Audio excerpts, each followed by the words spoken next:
자, 우리 내용 이제 전기력, 전기장 한 것에서 100쪽에 전자와 원자핵 나오는데 여기는 좀 쉬어가는 코너예요.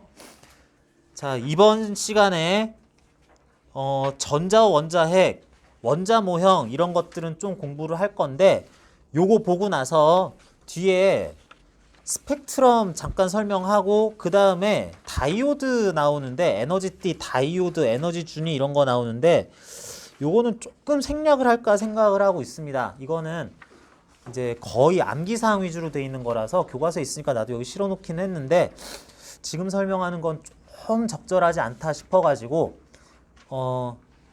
그 에너지의 양자화라든지 스펙트럼에 대해서 여러분들 한번 어떤 개념인지 정리해보는 시간은 가지긴 할 텐데 요거 내용 다이오드 반도체까지 다 하진 않을 거고요. 자, 여기 나오는 전자 원자핵부터 나오는 요 내용들부터 좀 볼게요. 근데 그것도 그냥 암기사항들이라서 지금은 일단 너무 그거 다 하자면은 요 기간 동안에 너무 뭐 짜잘한 것까지 다 보면은 진도가 안 나가가지고 조금 생략을 합니다. 자, 그러는데 이쪽 내용이 되게 옛날 얘기 듣는 느낌으로 듣기만 해도 돼요. 잠깐 동안은 잠깐만 할 겁니다. 빠르게 할 거예요. 옛날에 서양 사람들이 물체들을 쪼개기 시작을 하는데 쪼개다 보면 너무 작아서 더 이상 쪼갤 수 없는 기술과 능력이 부족해서가 아니라 이론적으로 더 이상 쪼개지지 않는 마지막 뭔가가 있다라고 생각을 했다. 그걸 우리는 원자라고 부르기로 했는데 그런 것은 마땅히 이런 성질을 가져야 된다라는 것을 돌턴이 정의를 했죠. 돌턴의 원자설 그래서 화학 시간에 했던 거 기억나요? 몇 가지 성질들 있죠. 더 이상 쪼개지지 않는다. 얘는 서로 다른 것끼리는 물리적 성질들이 다 다르고 서로 같은 것들끼리는 물리적 성질이 다 똑같고 특정 원자가 다른 원자로 질적으로 종류가 바뀔 수는 없다라고 뭐 이런 식으로 얘기를 했는데 그런 원자가 가져야 될 성질들 다 틀렸죠. 틀렸다기보다는 예외로 나타나야 될 경우들이 현대에는 다 발견이 되면서 모든 것들이 예외적인 경우들을 다 가진다라고 그랬습니다. 구체적인 얘기는 뭐 굳이 지금 안 해도 될 것 같은데 대표적인 예가 톰슨 원자 모형에서 절대 깨지지 않고 근본을 이루는 어떤 입자가 있을 거라고 했는데 아니 여기서 뭐 부스러기가 자꾸 튀어나가던데요 했죠. 뭐 전자라는 부스러기가 이렇게 툭툭툭툭 튀어나가더라. 우리는 그것을 음극선이라고 옛날에는 불렀었고 또는 베타선이라고도 불렀었어요. 근데 지금은 그 정체를 알고 있죠. 아, 그게 전자들이 이렇게 막 이렇게 계속 움직이는 거야. 전자들이 우르르 나가는 거야. 그래서 전자선이라는 표현도 씁니다. 뭔가 이렇게 뿅 하고 나가는 거를 무슨 선이라고 다 불러요. 그래서 여러분 용어 혹시 모른다면 음극선, 베타선, 전자선은 똑같은 것을 다 지칭을 한다. 한번 정리를 해두고요. 그래서 톰슨의 음극선 실험을 통해서 전자라는 게 뭐 원자에서 자꾸 방출되던데 전자가 쪼개지지 않는다라는 빵 이렇게 쪼개지는 거 말고도 이렇게 부스러기도 쪼개져 흩어져 떨어지지 않더라라는 거 이런 것도 확인을 했다고 합니다. 그러면서 톰슨 원자 모형이라는 걸 우리는 이제 식빵에 건포도 박혀 있는 모형, 무슨 푸딩 모형 이런 식으로도 얘기를 하죠. 그랬는데 어쨌든 원자라는 것은 이렇게 수박의 수박씨처럼 이렇게 밝혀있는 단단한 뭔가가 있다고 생각을 했는데 러더퍼드가 알파 입자 산란 실험을 통해서 개요는 알죠? 알파 입자 산란 실험. 알파 입자라는 것은 말하자면 헬륨 원자 핵에 해당하죠. 양성자 2개, 중성자 2개가 뭉쳐있는 헬륨 원자 핵, 전자 제외한 플러스 전할 때 아무 그런 거를 얇은 금속막에다가 금박에다가 아주 얇은 금속박에다가 이렇게 통과시켰더니 얘들이 뭐 헬륨 원자핵 이렇게 빵빵 튀어나올 줄 알았더니 그냥 거의 다 스스승 지나가더라. 지나가긴 하는데 어쩌다가 튕겨나온 애들은 굉장히 큰 각도로 튀어나오는데 이렇다는 사실을 종합해 볼 때 입자들로 가득 차 있어야 되는 금박이 구멍이 없다면 헬륨 원자핵 이렇게 거의 다 통과할 리가 없는데 거의 사실은 원자라는 것의 모든 공간이 거의 텅텅 빈 상태구나. 원자핵이라는 아주 작은 영역에 원자 질량의 대부분은 뭐였고 그 원자의 크기라고 하는 것은 그 주변을 또 돌아다니는 전자의 운동 반경일 뿐이구나 라고 하는 러더퍼드 원자 모형 나왔죠. 그래서 러더퍼드 원자 모형에서는 뭐 양성자 대표적으로, 중성자 뭐 있으나 마나 하죠. 뭐 이렇게 크게 의미는 없으니까 주변을 전자가 이렇게 돌고 있는 뭐 이런 모습으로 보통 그려주고 있죠. 자, 그런데 러더퍼드 원자 모형에 따르면 되게 큰 문제가 발생을 하더라. 자, 러더퍼드 원자 모형에서는 전자라는 음전하를 띤 입자가 이렇게 뺑글뺑글뺑글 뺑뺑뺑뺑 이렇게 돌고 있다고 하는데, 자, 대전체는 첫 번째 가만히 있을 때 주변에 전기장을 형성합니다. 두 번째 등속 운동을 포함한 움직이고 있을 때는 자기장을 또 형성을 해요. 전기장은 당연히 있으면서. 그러면서 그냥 움직일 때도 자기장을 형성하는데 이건 앙페르 법칙 관련 있죠. 그러는데 이게 가속 운동을 하면 전기장, 자기장을 그냥 만드는 게 아니라 변하는 전기장과 자기장을 형성해요. 그게 뭐냐면 전자기파라고 해야지 되는 건데, 전자기파 일종의 빛이죠. 빛을 반드시 방출을 해야 된다. 전자기파라는 빛을, 파동을 방출시킨다는 거는 에너지를 방출한다는 뜻인데, 그러면 에너지 방출할 수밖에 없다.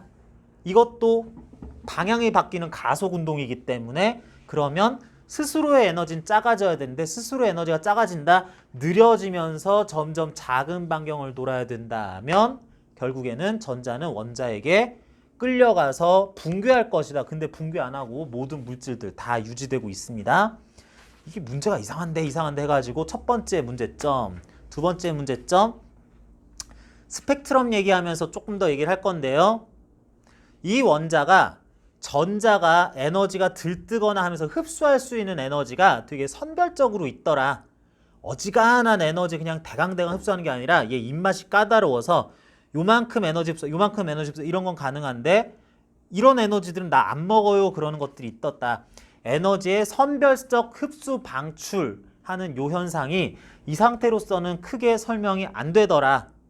그래서 이 두 가지를 설명하기 위해서 이제 보어 원자 모형 나왔다 뭐 이런 것들이 원자론의 발전 과정, 변형 과정이라고 하는데 이 얘기까지들은 여러분 화학 시간에서나 아니면 뭐 중학교 물리에서도 어느 정도 얘기를 다 듣고 알고 있을 겁니다. 자, 그러는데 이제 요것 관련해서 여러분들 용어나 개념 정리가 좀 필요한 내용들, 하지만 보통의 수업 시간에서는 언급하지 않는 거 잠깐만 얘기를 할게요. 스펙트럼 얘기인데,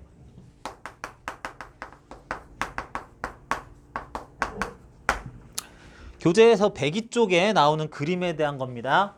자, 스펙트럼은 여기서 연속 흡수선 스펙트럼, 방출선 스펙트럼에서 세 가지를 알아보게 될 거예요. 자, 그런데 이것부터 얘기를 해야죠. 먼저 빛이라는 것은 우리 광속불변의 원리 관련 내용 하다고도 얘기를 했는데, 빛은 진동수가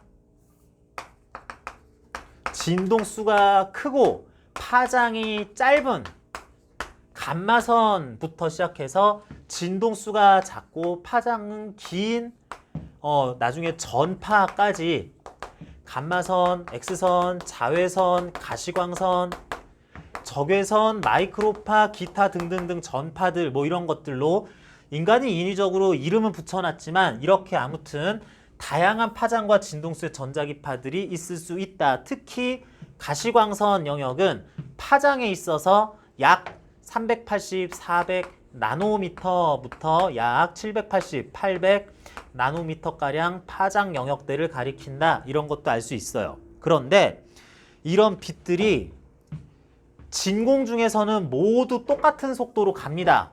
뭐 여기 빛이 많이 섞여 있어도 다들 똑같은 속도로 가는데 매질을 통과하는 과정에서 속도가 느려지는 정도가 달라지고 또한 굴절, 꺾이는 정도가 다 달라져요. 이걸 색수차라고도 하는데 여기에 프리즘, 분광기라는 걸 갖다 놓으면 혼합광, 이것들이 매우 섞여 있는 요것들이 여기 와가지고 빨간색 얘네들은 조금만 꺾여, 여기 나갈 때도 조금만 꺾여, 그리고 노란색 좀 더, 나도 좀 더 꺾여, 파란색, 보라색 여기까지 오다가 같이 오다가 나는 많이 꺾여, 여기서도 엄청 꺾여.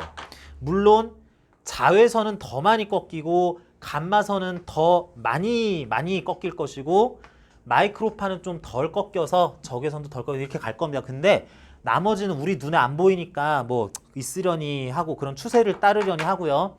이렇게 여러 가지 색깔이 섞였다가 그야말로 분광기, 빛을 나누는 프리즘, 분광기를 거치면 빛이 이렇게 경로가 다들 갈라지면서 얘네들의 쭉 가는 이 위치에다가 스크린 설치를 하면은 스크린 설치하고 여기를 암실로 어둡게 만들면은 여기에 빨주노초파남보 빛이 이렇게 예쁘게 보이게 될 겁니다. 암실인데 이제 흰 스크린을 만들어 놓으면 빨주노초파남보 이렇게 만들어질 거예요. 연속 스펙트럼. 뭐 이게 연속 스펙 별거 아닙니다. 연속 스펙트럼이에요.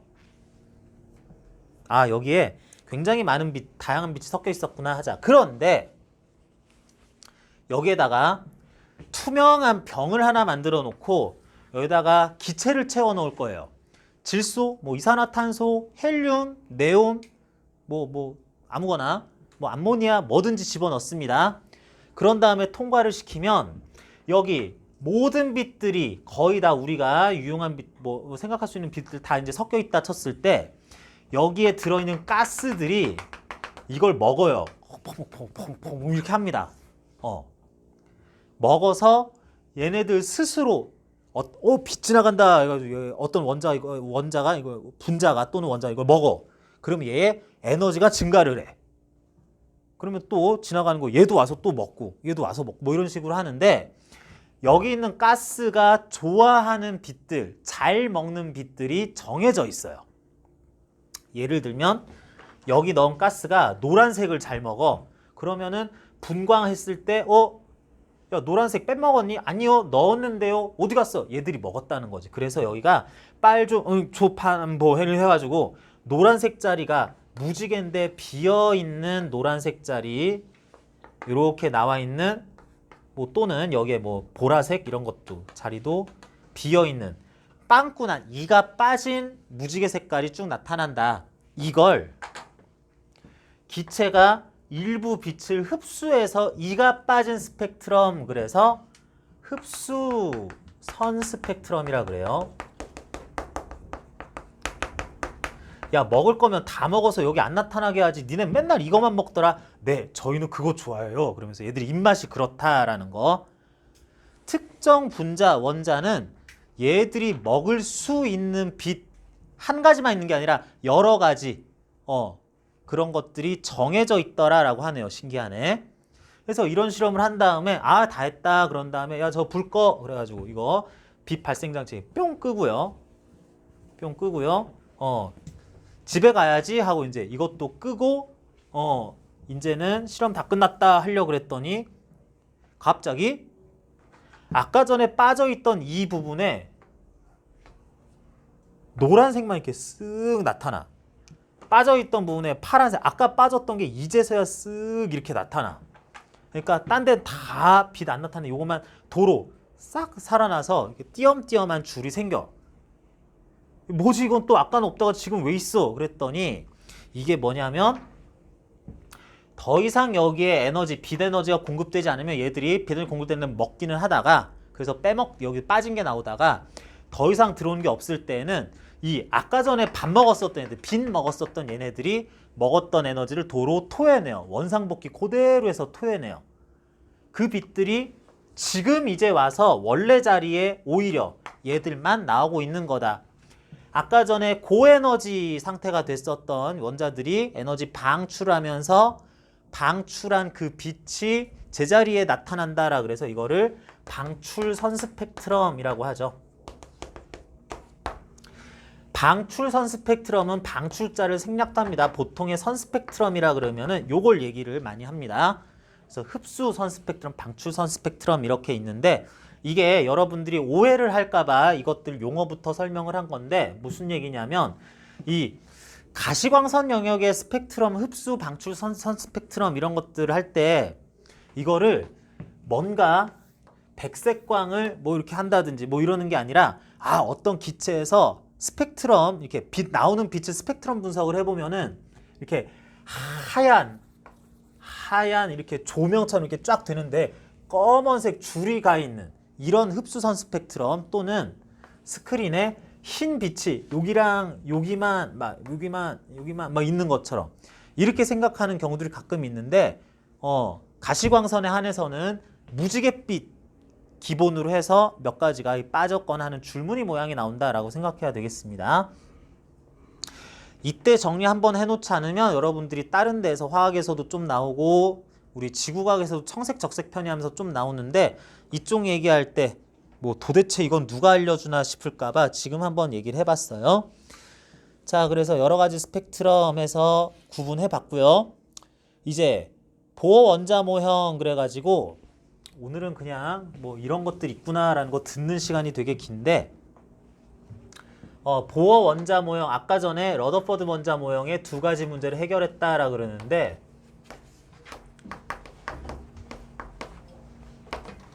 자, 보어 원자모형에서 얘기를 할 때 일단 뭔가의 양자화라는 말이 나올 거예요. 양자화라는 말이 나오는데 이 양자화라는 말도 한 번은 짚고 넘어갑시다.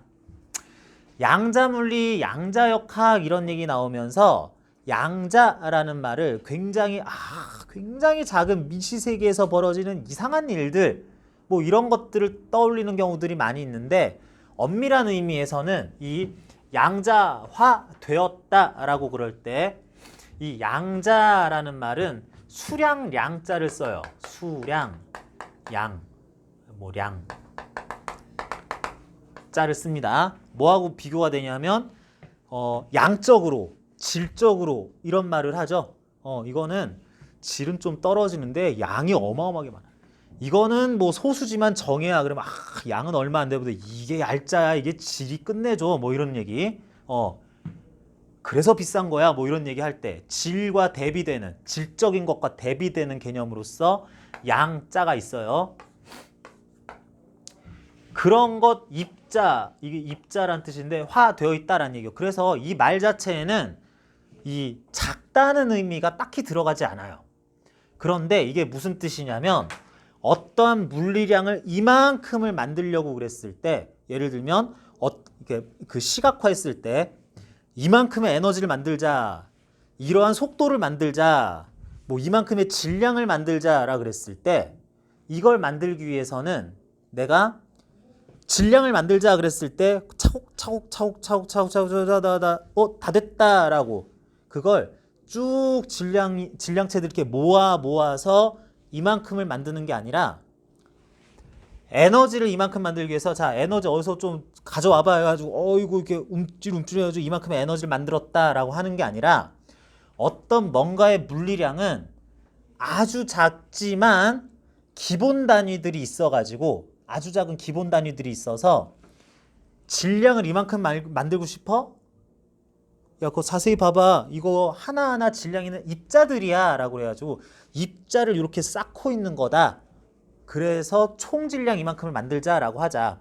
그러면 필연적으로 입자들이 질량이 단위가 다 있다면은 이런 것들을 다 모으고 모아서 할 때 애매하게 입자 한 개, 두 개 더 있을까 말까의 애매한 에너지 값은 못 만들겠죠.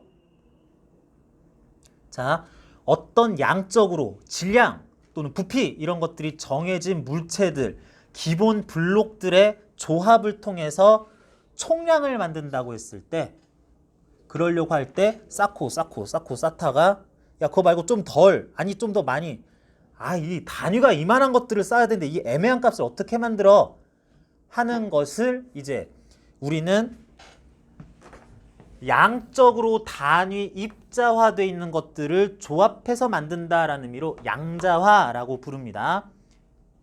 퀄리티가 아니라 퀀티티를 이만큼 덩어리로 해서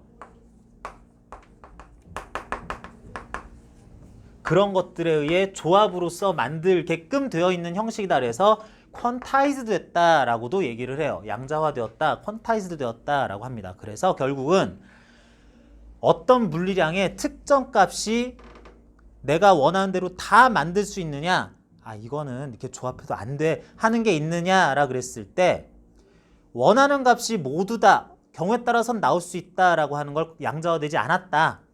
원하는 값들 중에서 이러한 것들은 내가 만들 수가 없어요. 결국 못 만들라는 거 양자화되었다라고 표현을 해요.